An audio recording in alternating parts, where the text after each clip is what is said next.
Next question.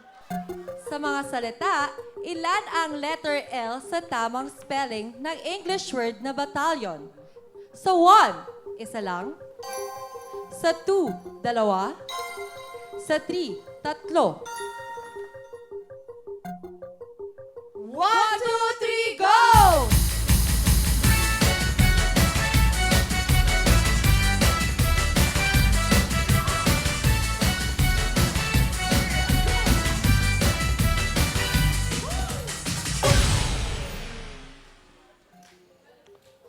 Sa mga salita, ilan ang letra o letter L sa tamang spelling ng English word na batalyon?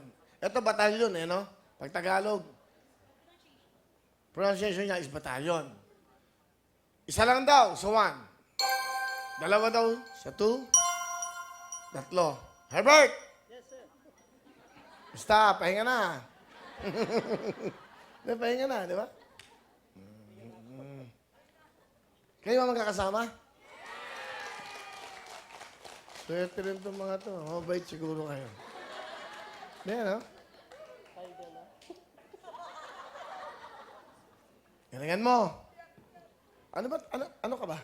Sir, Anong trabaho mo? messengeriyal po. Ano ibig sabihin nun? Hindi. Kasi meron kang... Sa ano po, sa ano namin to sa riders para malaman namin kung nasaan na yung ibang member namin para hindi magkawatak-watak.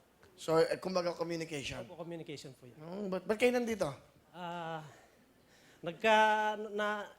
Naimbitahan po kami dito para maano namin yung gaano kasaya sa Wawawin. May experience namin. Pero naluluha siya. Pag ka naiyak. Saya lang po dahil dito na kami ngayon sa Wawawin. Pagkakataon na namin na ipakilala namin ang aming grupo na Pro Avengers Community Riders Club. Yun. Ano ba ang ginagawa ng mga Pro Avengers? Ano ba ang mga project nyo? Mas priority po namin yung charity, yung makatulong sa mga lalong-lalo sa may sakit.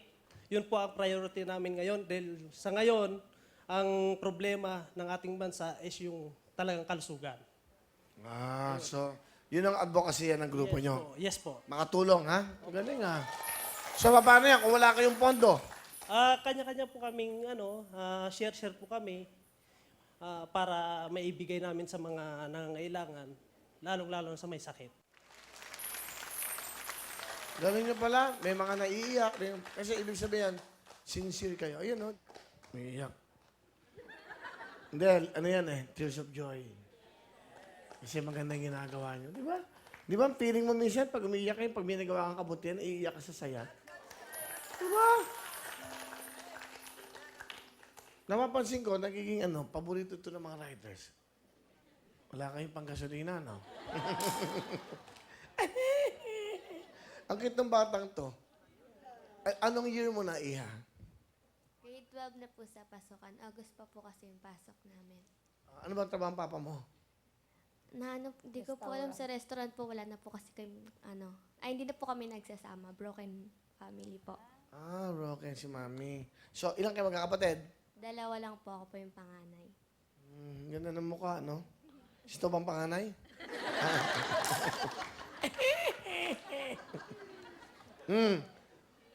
Naghiwalay talaga kayo. Ba't di kayo nagtatlo?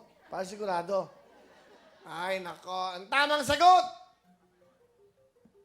Ay! One!